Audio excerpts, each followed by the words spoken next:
사울이 다메섹에 있는 제자들과 함께 며칠 있을새 즉시로 각 회당에서 예수가 하나님의 아들이심을 전파하니 듣는 사람이 다 놀라 말하되 이 사람이 예루살렘에서 이 이름을 부르는 사람을 멸하려던 자가 아니냐, 여기 온 것도 그들을 결박하여 대제사장들에게 끌어가고자 함이 아니냐 하더라. 사울은 힘을 더 얻어 예수를 그리스도라 증언하여 다메섹에 사는 유대인들을 당혹하게 하니라.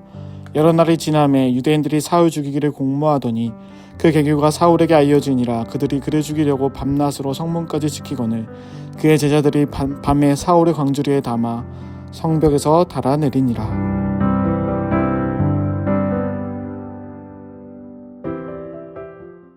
좋은 아침입니다. 오늘은 아나니아를 통해 눈과 몸을 회복한 사울의 이야기를 살펴보겠습니다. 아나니아를 만난 사울은 이제 앞을 볼 수 있게 되었고 체력도 많이 회복하였습니다. 몸을 회복한 사울은 자신이 결박하려 했던 사람들과 함께 지내게 됩니다. 본문에는 나와 있지 않지만 그동안 자신이 기독교인들을 핍박했던 것에 대한 용서를 구하는 시간을 보내지 않았을까 생각해 봅니다. 그러나 성경은 이 부분을 자세히 말해주지 않습니다. 성경은 오히려 회복한 사울이 했던 행동을 보여줍니다. 그 행동은 복음을 전하는 것이었습니다. 19절 하반부에서 20절입니다. 사울이 다메섹에 있는 제자들과 함께 며칠 있을새 즉시로 각 회당에서 예수가 하나님의 아들이심을 전파하니. 성경은 사울이 다메섹 공동체에서 지냈던 일들에 대해서는 알려주지 않습니다.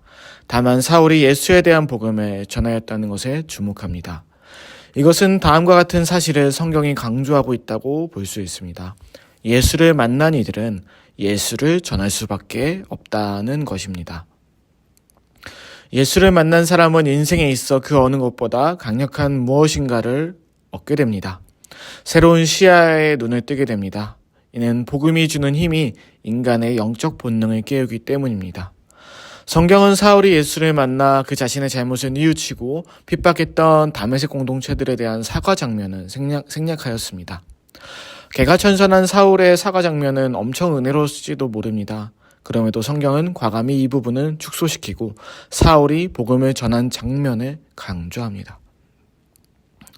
이처럼 예수를 만난 사람은 예수를 전할 수밖에 없습니다. 우리 역시 그렇습니다. 하나님의 나라, 아니 하나님이라는 존재에 대한 믿음을 갖게 된 순간부터 우리의 영혼이 본능적으로 하나님에 대해 알고 찾기 시작하게 됩니다. 마치 아이가 부모에게 다가가듯 말입니다. 그리고 자연스럽게 영적 존재와 영적인 세계에 대한 눈을 뜨게 됩니다. 그래야 자연스럽게 이전에 보던 세계를 새롭게 보기 시작합니다. 그러면서 주변 사람들의 영적 상태에 대해서도 생각하게 되죠. 그리고 우리는 그들이 우리와 같이 하나님을 찾게 되기를 간절히 원합니다. 이는 지극히 정상적인 현상이며 믿음의 사람은 믿음의 향기가 전해질 수 있도록 노력할 수밖에 없습니다. 하나님께서 믿음을 가진 우리를 통해 주변 이들에게 귀한 복음의 통로로 사용해 주시리라 믿습니다. 사울의 첫 전도는 그가 자신만만하게 자신의 생각이 옳다고 여기며 가던 다메섹에서 시작되었습니다.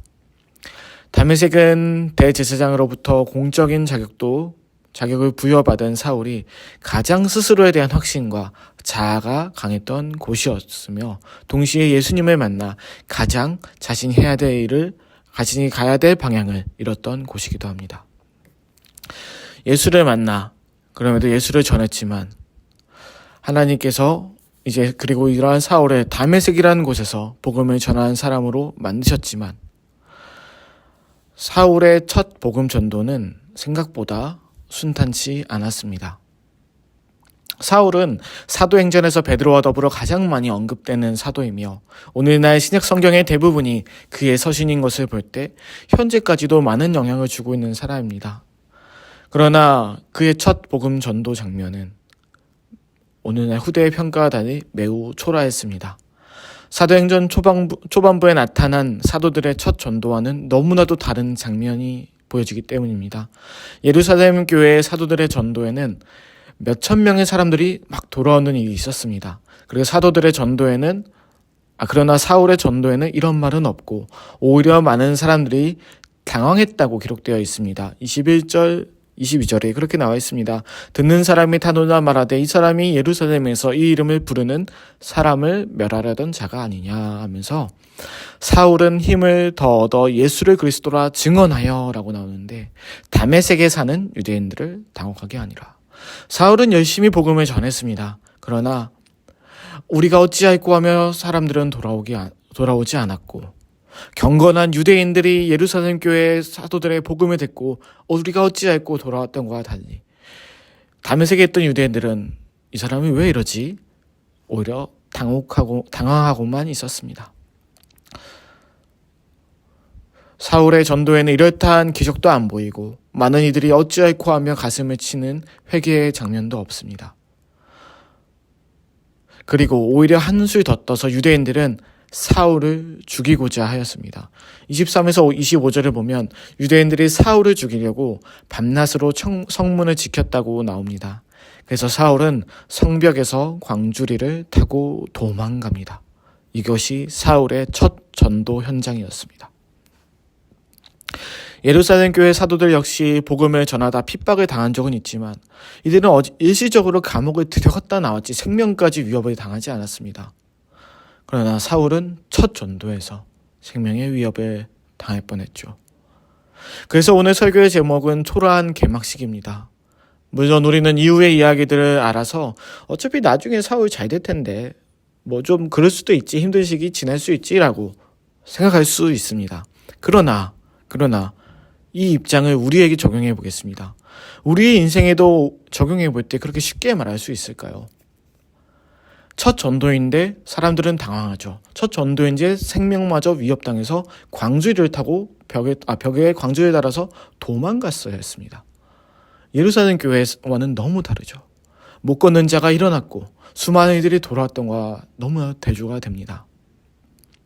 우리의 인생에 있어서도 이렇게, 심지어 우리 공동체 안에서도 이렇게 각자의 시기가 믿음의 경주에서 다른 시기들을 우리는 보낼 수 있습니다. 예수님을 처음 믿는 사람 중에 기적적인 것을 경험하는 이들이 있을 수 있어요. 그러나 반대로 예수님을 처음 믿는데 이전보다 더 힘들게 사는 사람들도 있습니다. 예수 믿어서 안 된 거야, 잘 된 거야 라고 함부로 말할 수 없죠. 복음을 전하고 하나님을 알려주며 살다 보니 나도 모르게 말과 행동도 조심해야 하는 것도 많아지죠. 수많은 이들을 주께로 인도한 사울이었지만 사울의 첫 전도에는 수많은 사람들이 돌아오는 것도 대단한 기적도, 못 걷는 사람이 일어나는 그런 만한 기적도 없었습니다. 집사님들의 스데반 집사님의 빌리 집사님의 전도에도 기적들이 있었지만 사울에는 그러한 기적이 안 보입니다. 사울은 첫 전도를 하고 도망자 신세를 걸어야 했죠. 그가 믿는 하나님은 그의 처음을 매우 초라하게 시작하게 만들었습니다. 하나님은 때로는 이렇게 초라한 개막식을, 초라한 시작을, 초라한 출발점을 지나가게 하실 때가 있습니다. 이스라엘의 위대한 왕 다윗 역시도 사무엘을 만나 기름 부음 받기 전에는 그의 아버지 이새로부터 하찮은 자로 여겨지는 인생을 살았습니다. 예수 그리스도 역시 대단한 산파들의 도움 속에 태어난 것이 아니라 가축 소리를 들으며 마구간에서 태어나셨습니다. 이런 것을 볼 때 생각보다 하나님께서는 초라한 모습으로 당신의 사람들을 그 출발점을 지나가게 하실 때가 있다는 것을 알 수 있습니다. 자신의 부족한 모습을 보고 한없이 작아지는 모습을 보며 오늘날 많은 사람들은 비교하지 마, 스스로의 자존감을 지켜라고 말을 합니다. 너가 최고야, 너가 살 수 있는 인생을 살아라면서 소중한 사람들 생각하며 살아 라고 격려해 줍니다.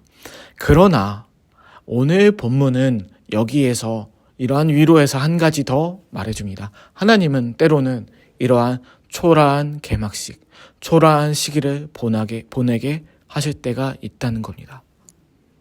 사울도 다윗도 예수님도 초라한 시작을 했지만 놀랍게도 이 세 사람은 개막식뿐만 아니라 중간중간 또 초라해지는 시간들을 보냈습니다. 수많은 이들에게 여전히 존경받고 있는 인물들임에도 말입니다. 우리의 삶 속에서도 때로 우리는 초라한 시기를 겪을 수 있습니다. 그러나 그 초라함은 누군가의 말 혹은 나 스스로부터 나올 때가 많습니다. 예루살렘 사도들과 시작은 닫았지만 사울 역시 엄청나게 많은 일들이 하나님 앞에 돌아올 수 있도록 하는 사역을 끝내 하게 됩니다. 우리 역시 마찬가지입니다. 우리가 부족하다 느낄 때 그런 우리보다 우리를 더 믿어주시는 분이 2000년이 지난 지금도 계심을 알아야 합니다. 그분은 2000년 전에는 사울을 통해 예수님을 통해 일하셨습니다. 이제 그분이 오늘날 2022년에는 우리를 통해 일하신다고 합니다. 우리의 가정에서 교사로서 복음을 전할자로서 우리가 있는 직장에서 우리가 만난 사람들 속에서 우리의 이 모습 이대로 당신을 위해 사용하신다고 합니다. 사울처럼 도망자로서 복음을 전하는데 아무런 열매가 안 보이는 것처럼 볼 수도 있습니다. 그러나 우리에게 필요한 것은 이러한 시기를 하나님께서는 2000년 전에도 이미 2명이나 그 일을 겪게 하셨구나. 이제 나도 이런 일을 겪게 하실 수 있다라는 것을 알고 그럼에도 하나님께서는 사울과 예수 그리스도를 통해 수많은 사람들이 하나님께 나올 수 있는 하나님의 일을 하셨던 것처럼 2000년 후인 지금의 나를 통해서도 하나님은 하나님의 일을 하실 거다라는 믿음을 갖는 것이 중요합니다. 오늘의 기도 시간에 나를 인도해 주실 하나님의 믿음으로 기도하셨으면 좋겠습니다. 기도하시겠습니다. 하나님, 사울은 예루살렘 교회의 사도들처럼 화려하게 시작하지 못했습니다. 그의 첫 전도였지만 사람들은 돌아오기보다 당혹스러워했었고 그의 첫 사역이었지만 기적과 열매보다 당장 스스로의 목숨마저 위태로운 상황에 처했습니다. 하나님께서는 때로 이러한 시기를 지나가게 해주시는 것을 우리는 말씀을 통해 알게 됩니다. 하나님, 우리의 삶에서도 화려하게 시작되기는커녕 초라하고 어렵게 시작되는 일들이 있습니다. 남들과 다르고 나 스스로도 만족하지 못할 만한 일들을 우리는 겪으며 지칠 때가 있습니다. 하나님, 그러나 이러한 시기 속에 그럼에도 동행해 주시는 하나님을 바라보겠습니다. 사울의 도망 속에서도 함께 하신 하나님께서 우리의 삶 속에서도 함께 해주시길 믿음으로 기도합니다. 예수님의 이름으로 기도드립니다. 아멘.